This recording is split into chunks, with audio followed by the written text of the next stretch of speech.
I thank you for listening and hope that you enjoy. The Oblivion Cycle Meta Stories, He Stood Taller Than Most, Book 1 Abduction, Chapter 4, Forging Ahead. Polly looked at the small alien female as she trembled next to him. Her expression scales had gone pale and she glanced around nervously. Polly stood and tried to think fast. Danger, best to arm themselves. He scooped up a pair of the baton-like weapons that the guards had lost when they had been unceremoniously dispatched. He handed one to Krish and asked quickly, I know this is a weapon of some type. How do they work? Quickly. She alternated between looking at him and the lights in some manner of fear. But to her credit, she acted even under the extreme duress they found themselves in. She pulled down on the bottom of the laser baton, exposing a small hidden switch. This is the arming switch. The line of slights here above it indicates charge, and the other tip is obviously the danger end. She handed him the activated one. It is pressure activated, so be careful, as you are much... She barked as the weapon fired when he took it, the pale reddish beam connecting to the ceiling between them as he nearly lost his grip on it amid a small shower of sparks. Stronger than us, she shook her head.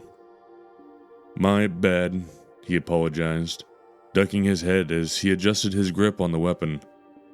They were like the world's most dangerous laser pointers. As he stood, he realized that he felt lighter on his feet than normal. In all the commotion earlier, he had not even thought about it. He turned to her. Is the gravity in here lighter than on Earth? She looked up at him as he finished arming her own laser baton. Earth? She asked. The implied question in her tone conveyed by that strange innate understanding. He gestured to himself. Earth, my homeworld. What did you call it again? She spoke slowly. Uren. She said it like she was afraid of what his reaction would be. Polly took a few steps towards the doorway, the laser baton raised and ready to fire. He glanced over his shoulder at her and nodded. Got it. We need to move. Does this ship have escape pods or something like that? She caught up to him, waddling on her stubby legs as she stood closer to him than she had before. Escape pods? She rolled the term around in an unfamiliar manner, her barking hisses taking on a questioning tone. He shook his head. Damn Hollywood, he muttered under his breath. He revised his approach. How are we going to get off this ship, escape? She made an unfamiliar gesture with her good arm, the other still secured in its sling. Well, I really hadn't thought about it. The ship has a crew of 20 or so, all of them loyal to Huol as far as I know. I guess we will have to take command of the ship. It has no escape pods. Shit, Polly said. They moved out into the flashing light of the hall. It was low and narrow, almost too low for him to stand to his full height, and so he was forced to hunch as he and the small alien moved down the corridor. All at once he froze, his ears picking up the sound of approaching footsteps. Shit, he swore again. Do you hear that? She shook her green-scaled head and the small Zencalcian female asked, Hear what, the sirens? No, the footsteps. He supposed that his hearing might be more sensitive than her own. He glanced down at her again and saw no ears, no otolith patches, and no discernible way of hearing. There were those small horns that sprouted from her skull, but they weren't for hearing. They didn't seem to have that kind of function. He would have pondered the mystery further, but he was forced to snap back to reality as the sound of shouts grew nearer. He pressed up against the corner at the top of the small flight of short stairs. He gestured to Krish to take cover across from him and then held up his free hand with 3 fingers. She seemed to understand as he slowly put them down one by one. As he reached 0, they whipped around the corner. He was a lot more agile than the smaller alien, likely due to the ship's much lower gravity, which made him feel very light on his feet. In the hall, he saw 4 more of the suited aliens waddling his way with laser batons in hand. They were wholly unprepared for him and only had time to bark in surprise as he fired at them. 3 of his shots struck true, the first 2 going down with smoking craters in their torsos. the last crumpling as the right side of their face was partially vaporized in a spray of yellow gore. The last of the short alien thugs had the survival instincts to dive to the floor, the small scaled alien loosing off a shot at him as he did so. Polly hissed as it grazed his thigh. Before another shot was fired, the guard's head snapped back with a cracking sound. A smoldering hole appeared in their forehead as Krish fired her own weapon with a skill and accuracy that surprised him. He stood with a slight limp, his legs smarting from the near miss, a single curl of smoke coming from the fabric of his slacks. "Nice shot," he complimented the diminutive alien female. She gave him another toothy smile. "Just because I am a veterinarian doesn't mean that my sire didn't teach me to hunt." She hissed low and long, the sound almost like an angry alligator. He supposed she had a point. He looked past the bodies. The hall continued on graded flooring over pipes or conduits of some type. The walls were the same gray metal, but bare and unadorned. The entire place felt quite claustrophobic to him, and he had to blink several times to clear his misty vision as his heart beat a little faster. He hated tight spaces, but he pushed that ancient panic back down next to his simmering rage. He wouldn't let his actions be defined by his fears. No, he needed to keep moving. They walked down the hall for another few meters when they reached a small doorway. This one was very Zenkalki-sized, meaning there was little chance he was going to fit through it with his comparatively massive stature. Krish stomped over and peered inside instead. She nodded. "Engineering. Seems empty. Must be where those guys came from." He looked over towards the cooling corpses. They were wearing slightly different suits than the first guards. More utility-looking with none of the smooth composite-looking plates he had seen on the others. He turned back to ask Krish what they were doing there, but she was gone. He got down on all fours and saw movement in the back of the darkened room.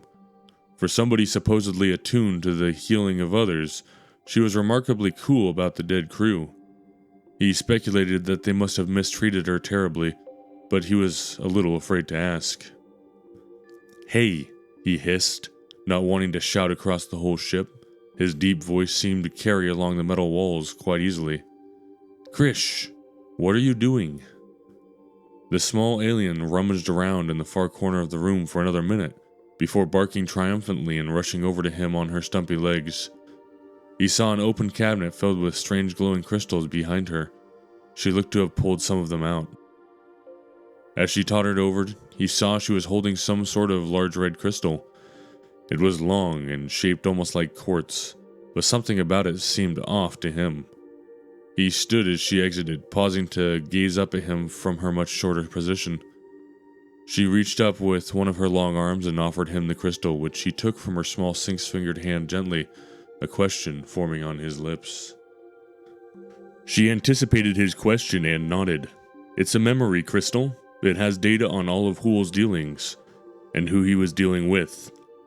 Her barks took on a more conspiratorial tone, and he cocked his head as she once more took point and gestured for him to follow.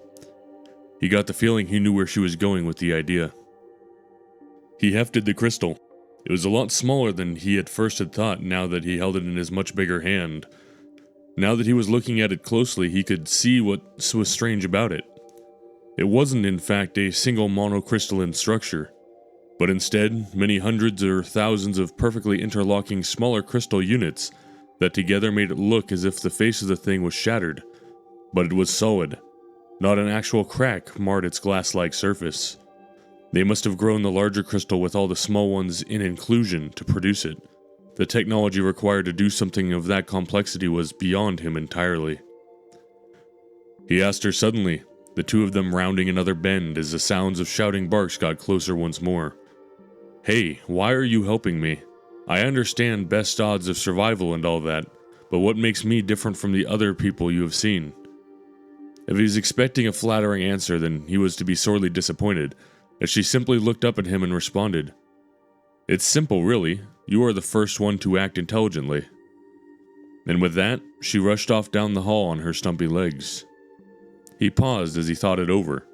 If he was acting intelligent, then how did everyone else act? He wasn't special. Sure, he had gone to college for 2 years, but he had ended up dropping out to pursue his own goals. Goals that had never managed to take him anywhere but dead-end job after dead-end job. He started off after the short alien female, catching up to her in a few steps with his much longer legs. She glanced his way with those bright purple eyes, the yellow of her sclera flashing at him as she rolled her eyes. "Oh, way to show off, Uranian. Not all of us are as tall as a hat block." She had a point. He was still having to hunch slightly to fit through the intersections and around low-hanging lights that dotted the hall.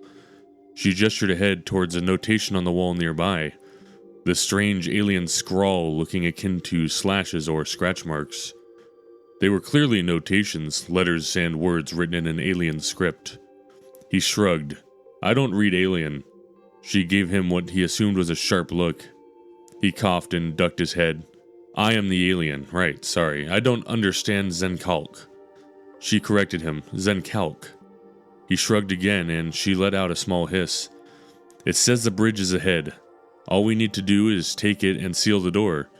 We should be only a few dozen jumps from the nearest GGI outpost. Once we get close enough, we can call for help." He cocked his head. "The GGI? What is that?" She waved the hand holding the laser baton and explained in a few words. "The Greater Galactic Intercession, the de facto power in charge of this galaxy? Oh, come on, you didn't really think you were alone in the universe, did you?" She seemed to chuckle again, that gurgling laugh making him take a look at his own long-held personal beliefs. He started to say, "Well, kinda, yeah. We had not detected any signals from the rest of the galaxy, so we always just assumed that we were alone." He trailed off as the small woman laughed again.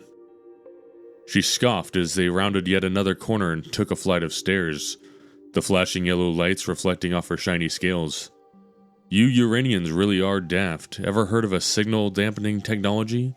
There's a whole network around your solar system to filter out galactic communications. Can't have another Ur incident, can we?" She muttered the last part quiet enough that he wasn't sure she meant him to hear it over the chirping sirens. "You keep calling me a Uranian, and the first time you said it, you seemed to hesitate. Does it mean something?" He saw her flinch slightly as he said it, the skin around her eyes paling again as she turned to look up at him. Her eyes seemed to stare into his own, looking through them and into his very heart and mind. He blinked. She hesitated and then glanced down towards the floor as she came to an internal decision. "Well, roughly translated, it means pit of doom." She paused as he frowned. She shook her horned head and asked him, "Well, look at yourself. You are the scariest thing on this entire ship. And on your homeworld, are you the scariest thing you can think of?" Polly scoffed as he thumped his chest with his free hand. "Me? Scary? Shit, I could name a dozen animals more threatening than me off the top of my head." He trailed off as he realized he had just made her point for her. She nodded. "It was worse in the past. The planet was host to such terrifying monstrosities that someone tried to wipe out the planet by dropping a comet on it a long time ago. They were punished for that, of course, but clearly it didn't stick, as urine is just as scary as it ever was." She gave him a very appraising look and then reiterated, "Well, scarier now." He tried to take a second to process what she had just said. "Wait a minute. What?" She didn't give it to him, though. "The bridge looks clear. Let's go." He followed close behind her as she rushed onto the bridge of the ship, jamming the red crystal into his back pocket as he went. The bridge did indeed seem to be clear. It was small, though, much smaller than he would have expected for even a ship of the size the one they were in. He hunched through the small door and took up a place behind one of the child-sized consoles inside. It didn't offer much in the way of cover, but it was certainly better than leaving his huge ass hanging in the breeze. Polly turned to ask Krish what their next move was and stopped. A voice issued from the speakers all around them. He stopped as he recognized it. It was the harsh barks of the taller Zencalcian, Hool, as Krish had named him.